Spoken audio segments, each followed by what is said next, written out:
Leo was just 11 years old, but life had already shown him its harsher sides.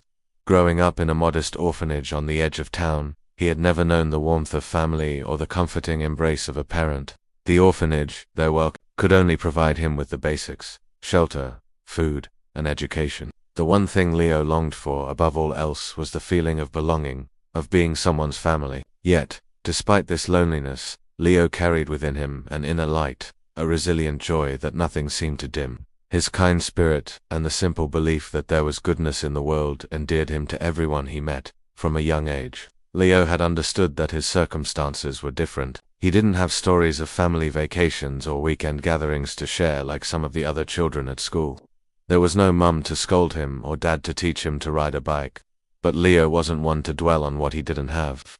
Instead, he poured his energy into the things that made him happy, drawing pictures of places he dreamed of visiting one day, reading books that allowed him to escape to far-off lands, and helping the caretakers at the orphanage with small chores. For Leo, these small acts of kindness and imagination filled his heart, even if only for a while. One crisp autumn afternoon, as Leo sat at his usual spot by the orphanage's window, sketching a picture of a cozy house surrounded by trees, he noticed something unusual. A smartly dressed man walked up the path towards the orphanage's front doors. He wore a formal black coat, polished shoes, and carried a briefcase that gleamed in the sunlight. Leo had never seen anyone quite like him at the orphanage. Curious, he continued watching as the man spoke briefly with the head caretaker, Mrs. Jenkins, who then glanced over in Leo's direction. A few moments later, she called for him. "Leo, dear, there's someone here who wants to speak with you," Mrs. Jenkins said softly, her face showing a hint of surprise and uncertainty. Nervously, Leo walked towards the visitor, his small worn shoes echoing on the orphanage's tiled floor. As he approached, the man gave him a warm smile, one that seemed both kind and measured. "Hello, Leo," the man greeted, his voice deep but gentle. "My name is Mr. Perkins. I'm here on behalf of someone who wishes to meet you." Leo's eyes widened with curiosity. "Meet me?" he asked, his voice filled with innocent wonder. "Who would want to meet me?" Mr. Perkins chuckled softly, understanding the child's confusion. "It seems that your grandfather has been looking for you, Leo," he said, watching the boy's reaction closely, "and he would like to invite you to dinner tomorrow evening." A whirlwind of thoughts and questions flooded Leo's mind. A grandfather. He had never known he had family at all, let alone someone who wanted to meet him. The orphanage staff had only ever told him that his parents were no longer with him and no other family members had come forward in all these years. And now, out of the blue, a grandfather wanted to have dinner with him. Leo's heart raced with a mixture of excitement and nervousness. Part of him felt thrilled. This could mean he wasn't truly alone in the world, but he had someone out there who cared for him. But another part of him couldn't help but feel wary. Why now? Why had this grandfather never come for him before, and what kind of person was he? Seeing the apprehension on Leo's face, Mr. Perkins continued, "I understand this might be a lot to take in, but I assure you, your grandfather is very eager to meet you. He's arranged a special dinner at a nice restaurant in town if you would like. Mrs. Jenkins can come with you just to make sure you're comfortable." Leo glanced at Mrs. Jenkins, who offered him a gentle nod of encouragement. She had been like a mother to him in many ways, always guiding and supporting him with love and kindness. Her reassuring smile told him that this was a moment he should embrace, an opportunity to connect with someone he had never known but who might mean something important. Finally, Leo looked back at Mr. Perkins and with a shy but hopeful smile, nodded. "I'd like to meet him," he said softly. The next day seemed to drag by, each hour feeling longer than the last as Leo eagerly anticipated the evening. He wore his best clothes, an outfit Mrs. Jenkins had saved for special occasions. It was simple, but Leo felt proud and a little bit special wearing it. As he waited for Mr. Perkins to arrive and take him to the restaurant, he couldn't help but wonder what his grandfather might be like. Would he be warm and friendly? Would he have stories to tell? Or would he be like some of the stern adults he had seen before, who rarely smiled and always seemed too busy? Finally, the time arrived and Mr. Perkins escorted Leo to a sleek black car waiting outside the orphanage. Leo marveled at the car, its smooth polished exterior reflecting the orange and pink hues of the setting sun. The ride to the restaurant was quiet and Leo's mind buzzed with anticipation and a tinge of nervousness. He glanced out the window, watching as they passed tall buildings and city lights flickering on as dusk settled over the town. When they reached the restaurant, Leo's breath caught in his throat. It was grander than anything he had ever seen. Tall glass doors, shimmering lights, and people dressed in elegant clothes milling about the entrance. The inside was even more magnificent, with chandeliers casting a warm glow over tables covered in pristine white cloths. Servers moved gracefully between the tables, carrying trays of dishes that smelled unlike anything Leo had ever encountered. Guided by Mr. Perkins, Leo walked to a table near the center of the room where a man sat waiting. He was elderly, with a strong posture and eyes that held a glimmer of intensity.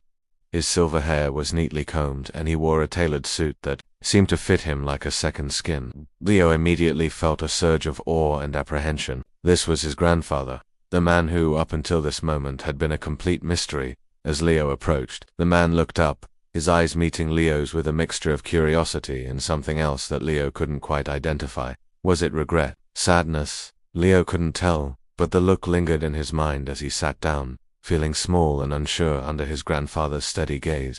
"Hello, Leo," the man greeted, his voice deep and measured. "I'm Roger, your grandfather." Leo swallowed, managing a small nod. "Hello, sir," he replied, his voice barely a whisper. For a moment they sat in silence, each unsure of how to bridge the gap between them. Leo felt a pang of disappointment. He had imagined that meeting his grandfather would be filled with warmth and excitement, but instead it felt distant, almost cold. He tried to think of something to say, but no words came.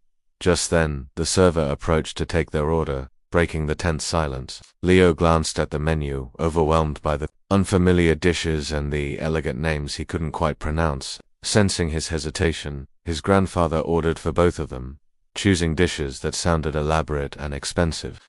As the server walked away, Roger looked back at Leo, attempting a small smile. "I thought it was time we met," he said, his tone neutral, as though he were discussing business rather than family. Leo nodded again, still too uncertain to speak. He could feel the distance between them, and a small part of him wondered if he was somehow disappointing his grandfather. But he clung to the hope that by the end of the evening, this stranger who was his grandfather might just be the family he had always dreamed of. In that moment, Leo had no idea that this dinner would lead to unexpected encounters and acts of kindness that would change his life forever. As Leo sat across from his grandfather, he couldn't help but feel as though he had entered another world. The restaurant was unlike any place he had ever seen, a realm of elegance and sophistication that seemed far removed from his life at the orphanage. The polished marble floors, glittering chandeliers, and soft murmur of refined voices made him feel both small and out of place. The neatly folded napkins, ornate silverware, and delicate porcelain plates were all things he had only ever seen in picture books, not in real life. Leo glanced across the table at his grandfather, Mr. Roger Hastings, who was a man of wealth and influence, known throughout the city as a prominent businessman. Mr. Hastings was respected and admired, yet he seemed distant and guarded. His attire was impeccable, every detail of his appearance carefully curated, from his crisp white shirt to his finely tailored suit. But despite the outward polish, his expression was cold, and he regarded Leo with a formality that made the boy feel as though he were an intruder rather than family. After the server poured them water and left the table, Leo shifted nervously in his seat, wondering how to break the silence. He wanted to know more about his grandfather, about why he had never come to see him before and what had suddenly changed now. But his questions felt like fragile things, unfit for the grand setting they were in. He didn't want to seem disrespectful, so he decided to start small. "So, do you come here often?" Leo asked, his voice tentative and unsure. Mr. Hastings looked up from his menu, his expression one of mild surprise, as though he hadn't expected Leo to speak. "Yes, I dine here occasionally," he replied, his tone polite but distant. "It's a respectable establishment." Leo nodded, feeling the weight of his grandfather's gaze on him. He wished his grandfather would open up a bit more, share stories or memories, something to make this moment feel more like a family dinner and less like a business transaction. But Mr. Hastings seemed entirely focused on the surroundings, casting glances around the restaurant as if he were more interested in who might see him than in the boy sitting across from him. The silence stretched on, uncomfortable and heavy. Leo tried again, his young heart hopeful, yearning for some connection. "Do you like reading books?" he asked, hoping to find some common ground. Mr. Hastings raised an eyebrow, his expression almost puzzled. "Reading," he repeated, as though the concept was foreign. "I suppose I read what I need to for work." "Oh," Leo replied, feeling his courage waver. "I like reading. It makes me feel like I'm in a different world sometimes." Mr. Hastings offered a small, polite smile but didn't respond further. Leo sensed that his grandfather was not used to talking to children, let alone someone like him. The boy felt a pang of sadness, realizing that maybe this man wasn't the warm, loving family he had dreamed of all these years. Perhaps to Mr. Hastings, he was just an obligation, just as the silence was becoming unbearable. The server returned to take their order. Mr. Hastings ordered for both of them without asking Leo what he would like, selecting dishes that sounded fancy and foreign to the boy. As the server left, Leo tried to break the ice again, determined to make this dinner feel meaningful. "Thank you for inviting me, Mr. Hastings," Leo said quietly, offering a small, shy smile. His grandfather's face softened slightly and he gave a quick nod. "You're welcome." "It seemed appropriate given the circumstances," he replied, though his words felt more formal than heartfelt. Leo's small spark of hope didn't last. "Circumstances," he repeated, feeling confused. Mr. Hastings hesitated, then continued. "It seemed time to meet. After all, family should know each other, even if things are not always simple." The way he spoke, as if they were discussing a business matter rather than a family reunion, made Leo's heart ache. He wanted to ask why his grandfather had never come to see him before, why he had waited so long to reach out, but he was afraid of seeming ungrateful. So he kept his questions to himself, choosing instead to take a sip of water to ease his nerves. The dishes soon arrived, each plate meticulously arranged with food that looked more like artwork than something to eat. Leo stared at his plate, unsure of where to start, as the food seemed both beautiful and intimidating. His grandfather, however, began eating with precise, practiced movements, his attention focused entirely on his meal. Sensing the awkwardness, Leo tried one last time to make conversation. "Do you have any stories about my mom or dad?" he asked, his voice barely above a whisper, but the longing in his tone unmistakable. Mr. Hastings paused, his fork hovering over his plate. For a brief moment, a shadow crossed his face and he looked down, as if the question had touched on something painful, but just as quickly, his mask of composure returned and he shook his head. "It was a long time ago, Leo," he replied. "Some things are better left in the past." Leo's heart sank, feeling the walls that separated him from his grandfather grow even higher. He had so many questions, so much he wanted to know about the family he had never known, but Mr. Hastings seemed unwilling to share any of it. Despite sitting together in this beautiful restaurant, Leo felt miles away from the man across the table. The fine food and elegant surroundings did nothing to fill the emptiness he felt inside. As Leo poked at his meal, he noticed a couple at the table. Next to them, glancing over, they were an older couple, their eyes warm and friendly, and they offered him a small smile. Leo smiled back, feeling a flicker of comfort from the stranger's kindness. It was a small gesture, but it made him feel less alone in the grand, unfamiliar setting. The woman leaned over slightly, addressing Leo with a gentle tone. "You have a lovely smile, young man. Are you enjoying dinner with your grandfather?" Leo looked down, a bit embarrassed, but he nodded politely. "Yes, ma'am, thank you." The couple exchanged a glance, sensing the underlying tension at the table. The woman smiled warmly at Leo again and said, "Well, you look very handsome tonight. I hope you're having a wonderful time." Her words brought a small, genuine smile to Leo's face. For a moment he felt as though someone saw him, understood him, in a way that his grandfather had not. Mr. Hastings, noticing the interaction, cleared his throat, casting a slightly irritated glance at the couple before refocusing on his meal, but the woman's kindness had sparked something in Leo, and he felt a bit bolder. Gathering his courage, he looked across the table and said, "Mr. Hastings, Grandpa, what's it like to be you? To have a big house and all this, everything." Mr. Hastings looked at Leo, taken aback by the innocent question. He hesitated, clearly uncomfortable with the sudden shift in conversation. "Well, it's busy," he replied stiffly. "There are always responsibilities." Leo nodded, absorbing his grandfather's answer. But as he looked around at the elegant surroundings, the quiet whispers, and the perfectly polished decor, he couldn't help but wonder if having all this truly made his grandfather happy. In Leo's mind, family meant warmth, laughter, and love, things he didn't feel at this table. As the dinner continued, Leo felt the weight of disappointment settle over him. His grandfather was here, yes, but it felt like they were worlds apart. Yet, amidst his disillusionment, the simple kindness of the strangers at the next table reminded him that family could sometimes be found in unexpected places, even if it wasn't always where one might hope. In that moment, Leo realized that tonight might not be the family reunion he had dreamed of. But as he exchanged a friendly smile with the strangers, he sensed that perhaps he was not entirely alone. As the evening continued, Leo grew increasingly aware of the awkward silence that lay heavy between him and his grandfather. Though they were seated close together, a gulf of unfamiliarity and reserve separated them. Leo's excitement about meeting his grandfather had gradually faded, replaced by the sinking realization that Mr. Hastings seemed more preoccupied with the formalities of their dinner than with getting to know his only grandson. The couple at the next table, however, couldn't help but notice the young boy's quiet discomfort. The woman, a gentle lady with kind eyes, exchanged a knowing glance with her husband.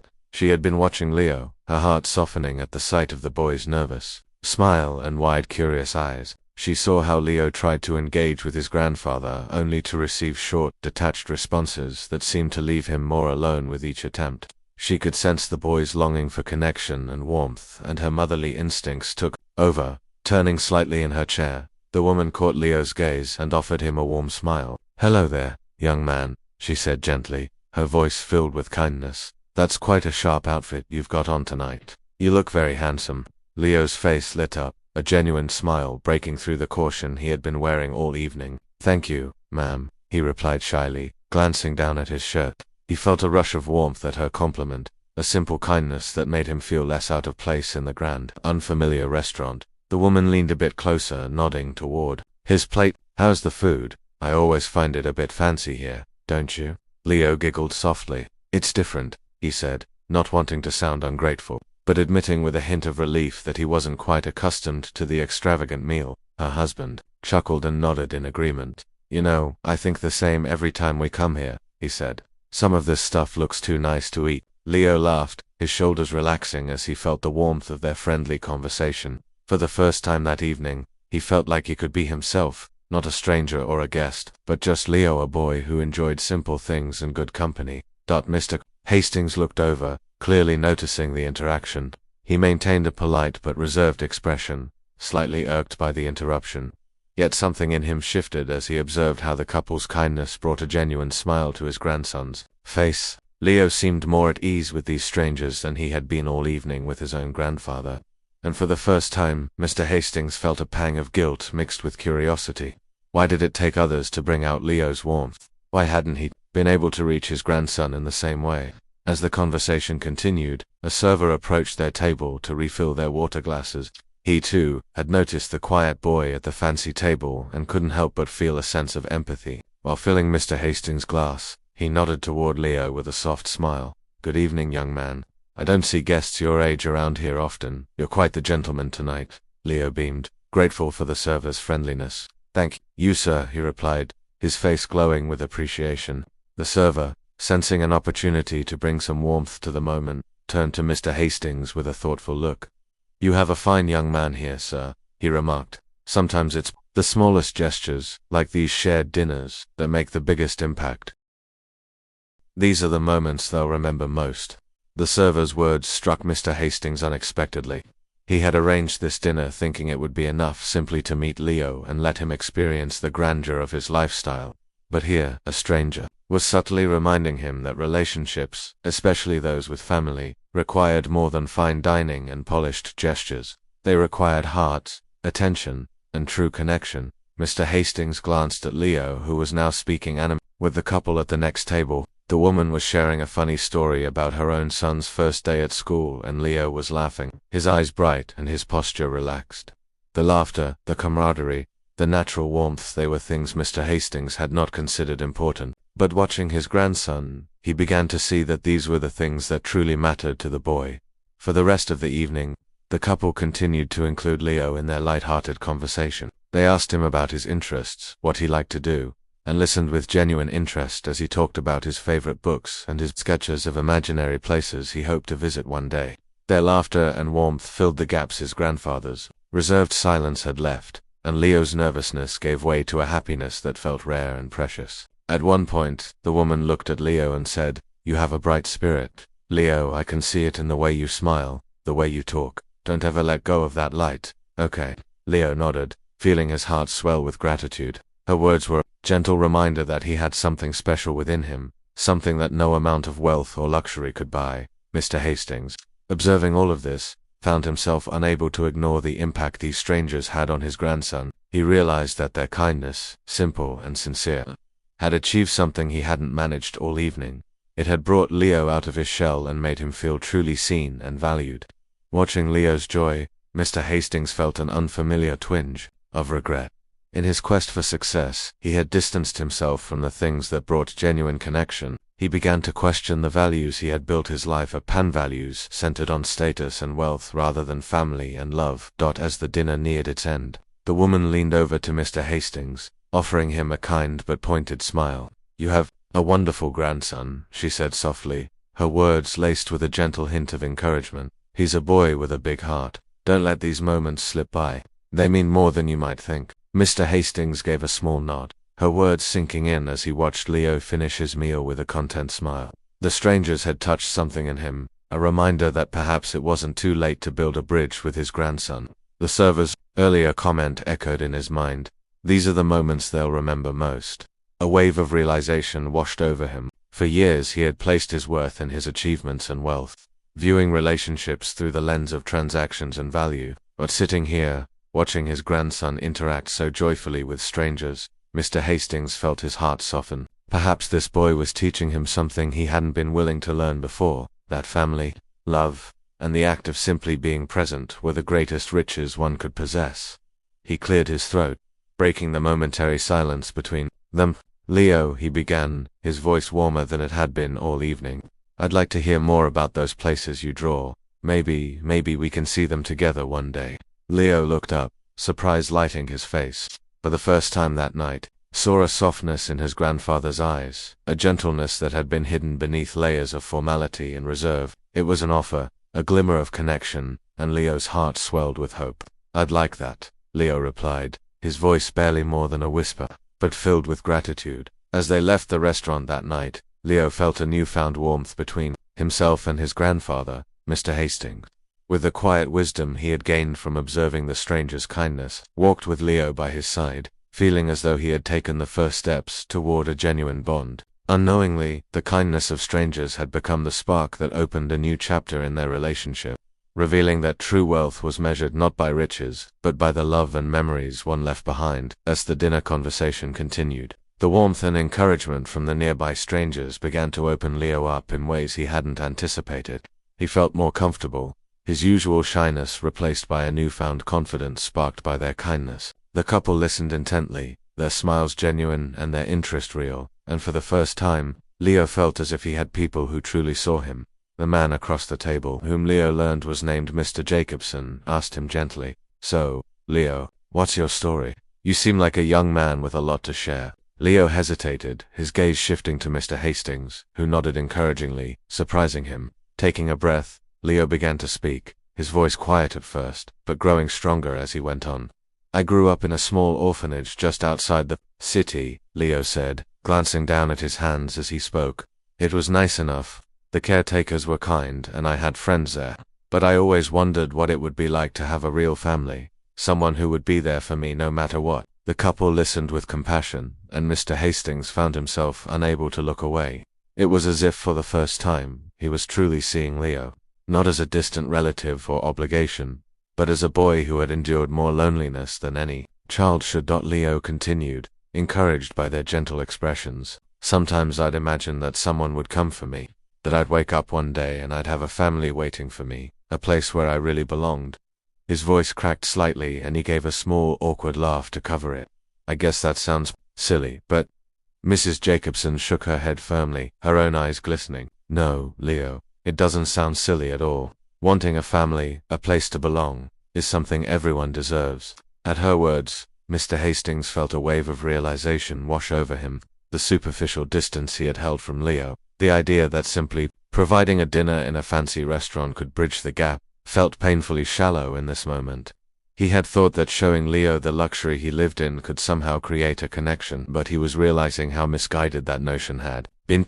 For years he had neglected his grandson, allowing the boy to grow up in loneliness, unaware of his family legacy, because he had convinced himself that they lived in different worlds. Yet, sitting here listening to Leo's quiet longing, Mr. Hastings saw his own shortcomings mirrored back at him. Leo looked down at his hands, his face flushed, and continued. I used to draw pictures of families, places I imagined I could call home, he said softly, almost to himself. I'd draw a little house with a garden and people sitting together at dinner. I'd pretend I was there with them, even though it was just pretend. The room felt as though it held its breath, each word from Leo's mouth filling the space with a quiet, raw emotion that touched everyone listening.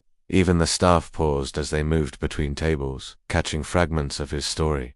Mr. Hastings' heart ached. He felt a sharp pang of regret, thinking of all the empty years they could have spent together. He wanted to speak, to say something, anything, to bridge the chasm he had created, but no words came to mind, so he simply listened, feeling as though his heart was breaking open for the first time in years. Leo, sensing his grandfather's gaze, finally turned to him. I don't know why you wanted to meet me now, Mr. Hastings, he said, his voice hesitant but steady, but I'm glad you did, even if it's just for tonight. The simplicity of Leo's words struck Mr. Hastings deeply. The boy wasn't asking for wealth or promises, he only wanted to feel a part of something, to belong. If only for a moment. Mr. Hastings felt an overwhelming surge of shame for every time he had convinced himself that material success was enough, that wealth alone could substitute for real human connection. It was Mrs. Jacobson who, sensing the weight of the moment, gently touched Mr. Hastings' hand. Family is precious, she said softly, her eyes filled with empathy, and it's never too late to make things right. You still have the chance to be what he's dreamed of, a family, and that is worth far more than anything money could buy. Her words lingered, filling Mr. Hastings with a mix of regret and resolve. He realized that he couldn't change the past years of absence, but he could shape what came next. He had a choice to make, and in that choice lay the future of his relationship with Leo. Gathering his courage, Mr. Hastings reached out, placing a tentative hand on Leo's shoulder. It was the first genuine, affectionate gesture he had made all evening. Leo looked up, his eyes wide with a mixture of surprise and hope. Leo, Mr. Hastings began, his voice unsteady. I'm sorry. Sorry for not being there for you all these years, for not realizing how much you needed. How much we both needed this. He paused, swallowing against the emotion that threatened to choke him. I don't expect you to understand my reasons, but I want to make things right. If you'll allow me, I'd like to be the family you've been waiting for. Leo's face softened, his expression a blend of disbelief and cautious optimism. Really? He whispered, barely daring to believe it. Yes, really, Mr. Hastings replied, feeling a strange warmth spread through him as he said the words. I can't change the past, Leo, but I'd like to be here for you, starting now. If you'll let me, that is. Leo's eyes filled with tears and he nodded, a smile breaking through his emotions. I'd like that very much, Grandpa. The room seemed to exhale and a wave of relief and joy passed over the table. The Jacobsons exchanged knowing smiles, their hearts touched by the transformation they had witnessed. For them, this dinner was no longer just a meal but a moment of human connection that had broken down walls and brought two people together. In that instant, Mr. Hastings understood something he had missed his entire life.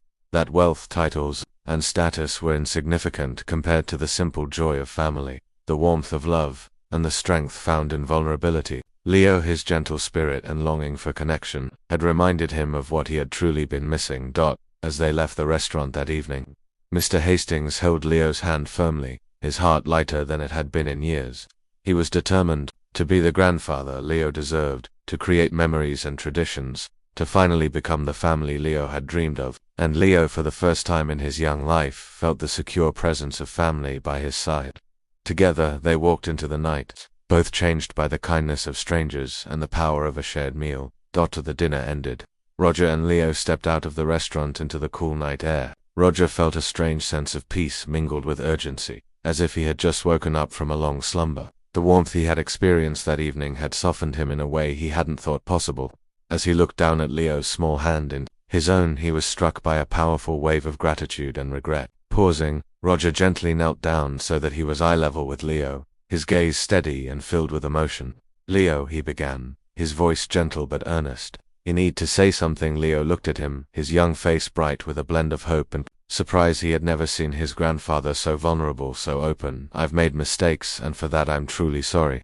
I spent too much time thinking that providing money or fancy things was enough. Roger continued, his voice thick with sincerity. But tonight, You showed me what I've been missing. You've given me something far more valuable than any of that, a chance to be a real family. Leo's heart swelled, his eye shining with both disbelief and gratitude. This was the moment he had longed for, and it was more beautiful than he had dared to imagine. Roger continued, his own eyes misty. If you'll let me, I'd like to better for you from now on. I want to be the grandfather. You deserve not just someone who appears out of nowhere, but someone who's there with you every step of the way. Luck could barely contain his joy, and without another word he threw his arms around Roger, embracing him with all the warmth he had kept bottled up for so long. Roger in turn wrapped his arms around Leo, holding him close, and feeling a sense of belonging that transcended any material wealth he had accumulated over his lifetime. As they pulled back, Roger placed his hand on Leo's shoulder, his gaze filled with a newfound sense of purpose. Let's build some memories together, Leo, he said with a gentle smile. Just you and me will do things that matter, not just for us, but for others too. From that moment on, Roger and Leo embarked on a journey to become not just family by blood, but family by heart. Roger took Leo on trips to places he hadn't ever read about in books. They went fishing at the lake, hiked in the mountains, and on rainy days they stayed in playing chess or simply talking about life. They filled the days with laughter, small traditions, and countless moments, kind that Leo had dreamed of all his life. But their connection didn't stop there. Inspired by Leo's openness and compassion, Roger suggested that they could do something to help other children who were just like Leo, had been alone and wishing for love. Together they began volunteering at local orphanages, donating not just money but their time and energy. They read stories to the kids, played games with them, and listened to their hopes and dreams. Through these acts of kindness, Leo and Roger's bond deepened, and Roger found a new joy in life, a purpose beyond himself. With Leo by his side, he began to understand that love and generosity, not money or status, were the true measures of a fulfilling life. Roger's once empty heart now overflowed with gratitude and pride for his grandson, and he cherished every moment they spent together. Years passed, and as Leo grew older, the bond he shared with his grandfather only grew stronger. Roger watched with pride as Leo blossomed into a compassionate young man, confident and driven by a desire to give back to the world. Their desire shaped both their lives, leaving them with a legacy of love that would be remembered by everyone they had touched. In the end, Roger understood that his true wealth was not the material fortune he had amassed, but the love and memories he had cultivated with Leo. The fancy restaurants, the luxury cars, and the grand estate faded in significance, replaced by the simple joy of knowing he had been there for his grandson. The story concludes with Roger and Leo standing side by side at one of the orphanages they often visited, surrounded by children whose faces were alight with laughter and hope. Roger looked at Leo, his heart full, and smiled. They had created a life of meaning and purpose together, one rooted in the love they had found in each other and shared with the world. In that moment, Roger knew he had finally found the family he had always wanted, the legacy that mattered most. And as they walked away hand in hand, he felt a peace he had known in years, a peace that came from knowing he had chosen love, and that he would carry that love forward with Leo, touching countless lives and changing his own in ways he had never imagined. Thank you for watching this heartfelt story of love, family, and second chances through Leo and Roger's journey. We're reminded that true wealth comes not from riches, but from the bonds we create and the lives we touch. If this story resonated with you, please give it a thumbs up and share your thoughts or experiences in the comments below. Don't forget to subscribe for more stories that reveal the power of kindness and human connection. Tap the bell icon so you never miss a story that might just warm your heart and brighten your day.